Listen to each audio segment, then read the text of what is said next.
Ni hao, huaying, lai dao, piju huayan. Welcome to the beer garden this week. Sure, she's not feeling too well. We'll probably get her picks a little later, but we did have a lot of great Group 2 races over the weekend. Steve, out of the three, Lucky Patch, Golden 60, of course, and then I believe, I forget who won the last one. Which one was your favorite race out of those three? Well, I think Golden 60s was just fantastic to see coming from a steady pace. Vincent Ho bringing Golden 60 from the rear and just sweeping past. Fantastic. A Ferrari against six taxis, wasn't it? The great immortal line. But I love my sprint. So the sprint race for me was also very exciting. Lucky Express, which I didn't expect, actually. I thought the Jockey Club sprint, I thought he'd done very well with that, but surpassed expectations and won this as well. I was hoping that Courier Wonder would win, but it was not to be. Lucky Express was very good. Yeah, a lot of different tactics, I guess. They tried to beat Golden 60 earlier with Blake Shin getting the lead, also with a reliable team, and he ended up winning, taking out the whole thing. So would you say that Panfield's race was kind of disappointing? It looked like it, yes. It was a disappointing run, pulled very hard, and not sure what to expect now moving on. But it was a very pedestrian pace. Horses, they can disappoint and you can sort of write them off and they come back. And I think that's a feature, isn't it? Sometimes even in Hong Kong racing, you'll see a horse that wins, it then comes nowhere, and it's worth keeping the faith because they can just bounce back. And even from a small field, it just things didn't just pan out for it. Yeah, it was kind of weird, but I was kind of figuring, the pace was going to be a little slow and it was going to put them all to sleep, and that's what ended up happening. Kai Star's first race all over the 2000 ended up doing as well. I didn't think he was going to do that well, but he did as well as I thought he would because the pace was a little slow. And Sarah, what was your? I know you woke up and Golden 60 and you got to see his first race for the first time live. What was your impression of him? I was unbelievably impressed. He had not a good break. And I kind of cringed at the break because I was like, oh, this is it. Like he's not going to make a comeback in this race when he just trailed the field and then come to the stretch. I mean, I think all question marks on Golden 60 going into this race were answered with his performance in the stretch. I mean, it was unbelievable. Yeah, I mean that was my main worry is in that race was I thought that he sometimes when you're a closing horse that you could probably not catch him in time, but he had a second gear. Once you hit the button, he goes, and that was amazing what Golden 60 did, and they'll probably point him over to the Hong Kong races, the Hong Kong international races again. But Sarah does get a little bragging rights today because she did have the Celestial Power, the second to last race, at a good price too, 9-2. So I bet you're excited about your best bet today, but talk about your best bet on Saturday. Well, I mean, what a race. I mean, I was holding my breath watching that race because Zabrowski was really coming in strong. And I was like, oh my gosh, Celestial Power's right there. Can he hold it off? Can he hold it off? And it was an incredible race, really. I push everybody to go watch the replay because that battle in the stretch between Celestial Power and Zabrowski was unbelievable. And I was, of course, very excited that Celestial Power won that battle. I mean, what a horse, really. He just seemed to really kick in gear. And I think if a potential even stretching this horse out might not be a bad idea.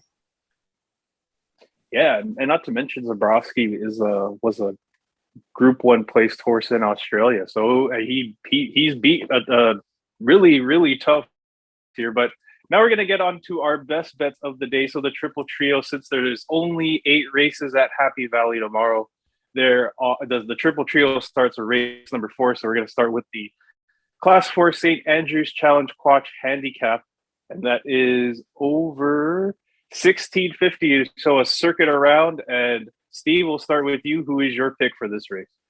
I'm going for number 10, Laputa, drawn 7 under Vincent Ho, Golden 60s jockey, of course. Laputa, 4 runs at all runs at Shatin, 4 runs over the 1400 meters. But I think the step up to the 1650 at Happy Valley will be a good move.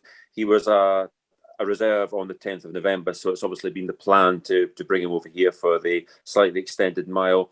Very open race. We've got Loyal Bailey yet to win in 11 local runs, but you want to maiden in Ireland as a 3-year-old when known as Waffle Light.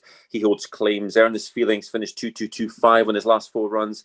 And poor old Charizard, quite a good horse in his day, has gone 29 runs without winning, but can't be discounted off a declining mark. I think it's hard to separate those 3. I think they'll be quite short odds. So I think Laputa, the odds I saw 11-1 kicking around. I think it's an interesting price. And I do hope that the step up to the mile trip can bring about major improvement. All right, so we're going to get a decent price on the first start of the Triple Trio, about $7.90 in the Hong Kong market. And Sarah, who do we have here? Who is your pick for this race? Yeah, I'm gonna do the 9 Charizard here, because I was looking at him earlier, and he actually is a horse that I was going back and forth with. I just think, you know, he's sticking at this distance, which I really think he's fine tuning to this distance. He's coming 3rd, he's coming 2nd the last time out. I think now that he's getting his footing here, with this distance at Happy Valley, coming out of barrier 5, I don't pose as a big threat here. He does have good speed. So for this field, I would take the 9 Charizard. Yeah, Charizard looked like he's coming into form now with his past 2 races, a 2nd and 3rd. So maybe he's going to get a 1st in this one. In the market for Charizard, $9 in the Hong Kong market. And I am going to pick Zone D with Alexi Bedell. He's lightly raced, but he's shown a lot of consistency. And what I mean by that is he's shown a lot of consistent 3rds. He's been getting 3rds.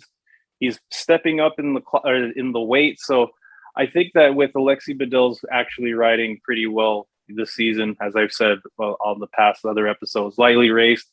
Trial's okay, but I think when he's one of those where when the races start, then he knows what to do. He is currently at $9.80 in the Hong Kong market. And I think coming out of a spell, he'll probably provide we might have the trifecta here. It's going to pay a pretty good trifecta with $7 and 2 $9 horses. And now we're going to race number 5. This is the Murrayfield Handicap Class 4 over the 1,200 meters. And Steve, who do we have in this race?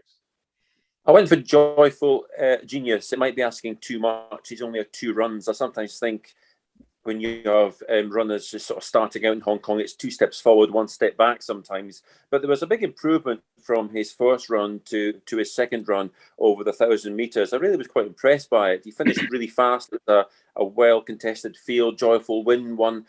Swing was there too. David Hall, trainer in excellent form. And the booking of Alexis Bedell is another positive. He's drawn well in number 4, gate number 4. And the other horses in the race worth looking at, likes of Fireball, Flaming Passion, who were back to win last time, Baltic Whisper and Hero Star. They've all got interlinking form. The first named on a charmed run when it comes to bagging low draw, as he's got a nice low draw again. Fireball comes from stall gate number 1 with Alfie Chan. So excellent chance for making all. But hopefully Joyful Genius can continue his progression.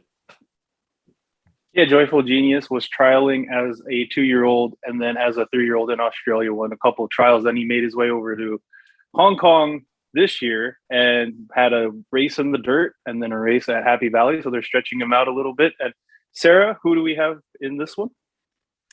I'm taking a shot here with the 3 Kaiying Spirit. He is getting a drop in weight. I like that Purton staying in the irons here.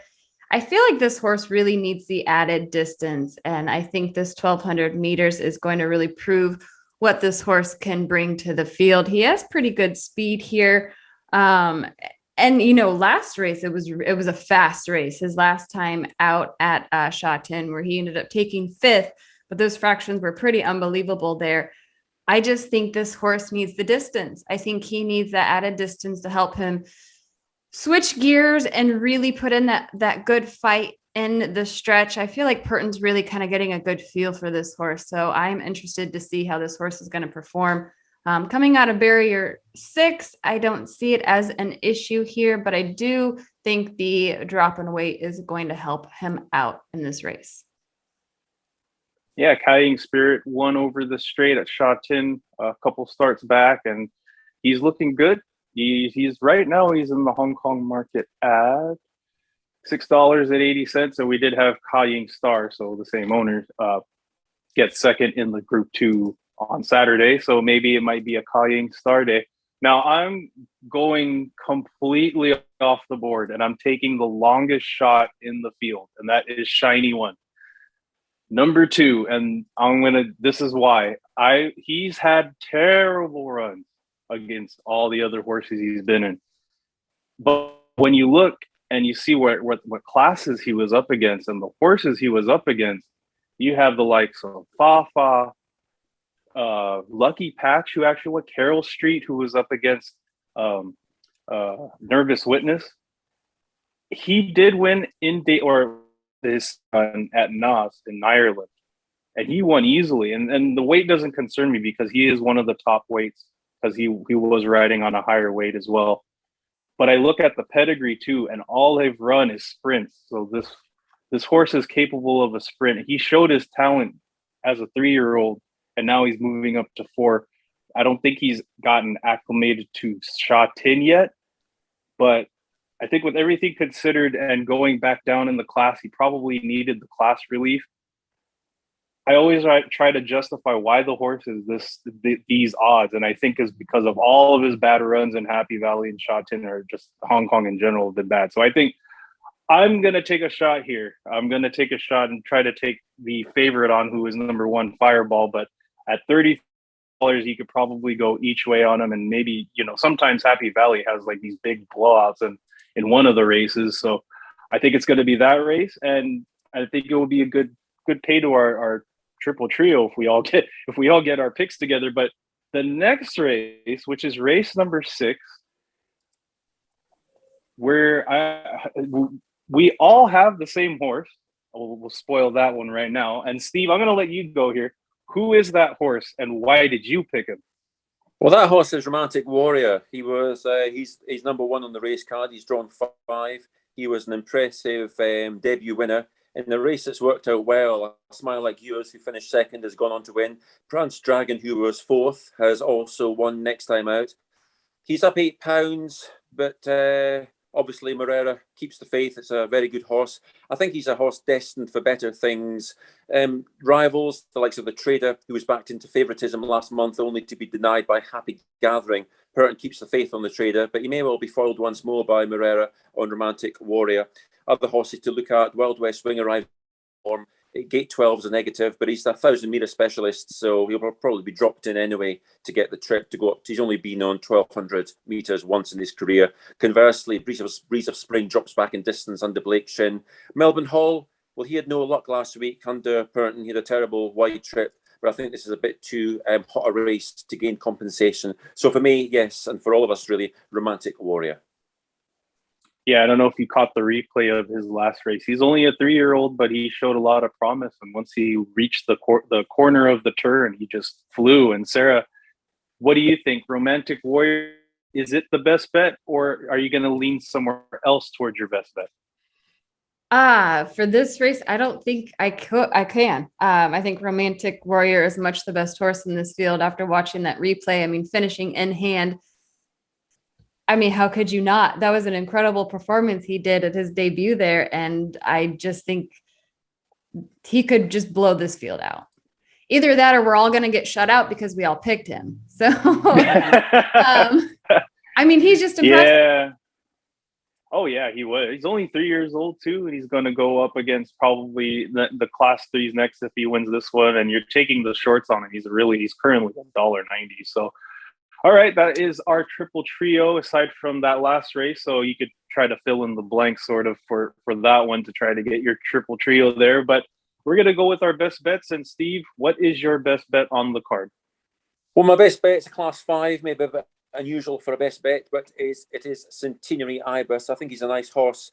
He's nothing from 12, yet to win in 12 starts. But for a Class 5, he's quite a consistent beast. He's had 3 good course and distance runs in his last 4 starts, which is pretty impressive. He's drawn 9, which isn't the greatest of draw, but we are talking 1650 metres. So excellent Antoine Hamelin on board. He's taking over from Karis Thiessen, who moves to the top weight, the old man of the party, which is Nitro Express. But Karis Karis Teton has done actually nothing from 10 for the Wimbledon stable in the last 14 days. So interesting that Antoine Hamlin has been booked. So yes, Centenary Ibis for me. I think he has a very good chance. Obviously, there's lots of dangers in the race. Likes of Amazing Ball just ahead of him last time, and able. But I just think that Centenary Ibis, he's off a mark of 24, which is also a real basement mark, and it reminds me of the likes of Virtus Star, who last season actually started the hat-trick off from a mark of 21. He's no great shake, Centenary Ibis, but he's a nice enough horse that he could maybe run up a sequence from a very low mark of 24. Yeah, it looks like still in Griffin company, but he does have some really good trials behind at 10 leading up to Happy Valley. And you're going to get a decent price for a win is $8. And then, you know, for a place, you get about even money. So, yeah, okay. So, yeah, well, that's going to be a good start to our best bets for this card. And Sarah, who do we have for your best bet? In race 8, I'm sticking on Harmony Fire, the 9 horse. I know I played this horse when he ran on the 17th, and just getting completely, I mean, that race still kind of blows me away where Astrologer at 133 won that race. But I really think that, you know, now that they're stretching him out a bit from that 1,000 meter to the 1,200 meters, so he's getting a drop in weight here, which I think is only going to benefit him, obviously. We got Vincent Ho in the irons, who did run him, ride him to a victory in February, has run him a couple times. But I think with between the distance and the drop in weight, we're really going to see this horse perform. And when you really analyze that last race back in a couple of weeks, a week ago, I think he really probably I think he's shown that he might perform very well at a further distance. Now, I know it's not, you know, it's a step up, but I think we're going to see a lot out of this horse. Yeah, Harmony and Fire, the last 2 starts before that over the 1,000 was against Harmony and Blessed. And then just kept running into him because he was running seconds and then thirds behind him. And then Astrologer just out of nowhere, we all thought Harmony Fire was going to make it home. And then all of a sudden, out of nowhere, Astrologer comes and wins at that big odds. But you're still going to actually, you know, he was the favorite last race. You're going to actually get a better price on him this race because he's about $7.90. And it's kind of wide open because the favorite right now is only $5. So yeah, okay. So we got some decent odds on our best bets, and I'm gonna stick with the same thing with our best bets, and that is going to be at race 7, Cheerful Days. Now he's going for the hat trick. Alexis Bedell, one of my favorites now, I've looked at this race up and down. It's like you got to make a decision once you're picking and try to pick who with. Tornado Phantom, when I watched his last race and I was leaning towards him in the 1650, he was running green as the Shatin turf on the straight and he couldn't run straight. And that's why he's a 3-year-old. So I get it. He's has a lighter weight. But when you watch Cheerful Days' run when Alexis Bedell takes the rail, like Tom Wood didn't even say anything. All of a sudden, he's just like, and the Cheerful Days is like no one saw him coming. So I think he could go for the hat trick. He does a lot of other horses that were out of that race. He's going to face him again. But with Cheerful Joy, you are going to get a better price as opposed to Tornado Phantom, who is still trying to be a proven 3-year-old. $6.30 for Cheerful Days. I think that his last 2 runs were really impressive. They step him back up to the trip, and it's Happy Valley. Anything could happen at Happy Valley. So yeah, that would be my best bet.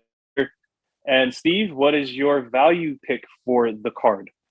Well, value bet is going to be in Sarah's Harmony Fire race number 8, the cracking sprint at the end. Transcendent in race 8. Tony Cruz trained, Alexis Bedell on board. He saw the rear ends of Sight Success, Winning Method and Drops of God last time, but he was unusually slow from the gates that day. And I don't think Karis Teton was ever able to ride the race he really wanted. Consequently, Transcendent got quite an easy time of it down the home stretch. He wasn't really pushed particularly hard, and yet didn't finish that far away from the winner, who was Sight Success. He's been on the time, Transcendent. He's a 5-year-old, 33 runs, but I still think there's some improvement in him. He's a tough horse, and Alexis Bedell was successful as your Joe for the trainer for you on You Are My Everything earlier this month. And I just believe there's a bit more to come from Transcendent, and that the price is, I think, a chance each way. Yeah, currently at the market for Transcendent is $10. So yeah, I looked at a lot of his prior races, trialed well over in France. And, you know, Steve, real quick before we get on to Sarah, do horses that train from France and go to Hong Kong do as well as, like, say, Australian horse coming to Hong Kong?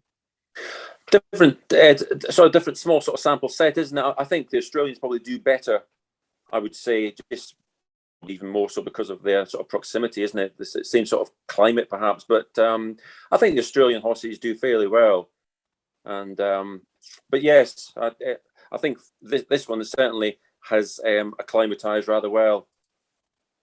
Yeah, he's had wins at Happy Valley, but it hasn't been for a while. But yeah, he had one back, 2 starts back. So yeah, I mean, going down in the weights, you're going to get $10, good value bet here each way. I think you're going to get for the places $4. So even better, even if you just bet the places, you'll get 3 to 1 about. So yeah, that would be actually a pretty nice value bet there. And Sarah, who do we have as? In race 3, I like to Run the Table. I like that Purton staying in the irons. I like that this horse is staying in a class 5 race. I think it was a little premature when they jumped the horse into class 4 races. Didn't seem to be performing well. Was running against very tough company in those classes. So keeping him here in these class 5 races, I think is a better move to gain this horse's confidence and really allowing the horse to improve in form and tactic. With the 1650 meter distance here, this is where I think the horse is going to perform best. He'd hit the money last time, and it was an interesting race to watch. And it was a really tough battle there in the stretch. And I think he dueled very well, even though he didn't get the win. But I think you can get some really good value on this horse. I feel like punters may kind of overlook this horse because he just struggled there in those class 4 races. But I think with him coming back to that class 5, he's going to build his confidence and really allow this horse to develop. So it'll be interesting to see how this horse performs. Coming out of barrier 12, I think he has pretty good gate speed in this field to really make a move and not get totally blocked behind a wall of horses. So it'll be interesting, but that's I think you're going to get some good money on him. Right now, currently in the market at $6.90, $2.80, so about almost 2 to 1 for a placing. So yeah, I believe that. And he also has some wins prior the last season. So Happy Valley is always a tough place to win unless you're consistently running there. But yeah, he's showing his promise. He's gone up in the classes at 1650 with Zach Purton at 60 kilos. So he's going to be going back down, or he's going to maintain the weight. So we'll see how he goes at Happy Valley. And my value pick was going to be back to race number 5, which is Shiny One. It's that his odds are really high, but that's the only reason why I picked him, is because I think with the class relief he'll get down to it. There's nothing much else to say except for that there's a favorite that we have to all try to beat in that race. So I'm going to go with the longest shot on the board. All right, Steve, Sarah, thank you again. And Shireen, unfortunately, I guess we'll have her bets later on, but thank you for your time, and we'll see you. Well, we got Shot 10 this week, and then we also have the international races. So we're looking for a really busy weekend amongst all the other things going on. So, all right, guys, see you later. Thank you so much, and goodbye. Bye-bye.